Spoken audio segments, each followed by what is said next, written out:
Bonjour, alors le mystère du jour, dans certains métaux à base d'uranium, quand on mesure les électrons, ils ont l'air 1000 fois trop lourds. C'est hyper bizarre parce qu'un électron, c'est une particule fondamentale, elle a toujours la même masse, la même charge électrique. Alors comment c'est possible? Pour comprendre, il faut revenir à un métal classique, genre du cuivre. Quand on nous explique ce que c'est qu'un métal, en général, on nous dit c'est des électrons qui se baladent au milieu des atomes. Et ils sont relativement libres pour transporter le courant électrique. Et ça, si on réfléchit 2 secondes, c'est impossible.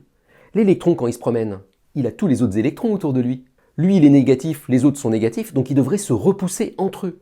Et pourtant, si on le mesure, il a vraiment l'air de se balader et de se ficher complètement des autres. Alors la solution à ce mystère, elle a été trouvée par un physicien russe, Lev Davidovich Landau, qui a compris qu'en fait ce qui se passe, c'est que bien sûr l'électron il voit les autres électrons et il interagit avec eux, mais par une sorte de miracle, quand on calcule finalement tous ces effets-là, on se rend compte que le mouvement de l'électron, c'est comme s'il était tout seul, qu'il n'y avait plus les autres électrons, sauf que sa masse change un petit peu.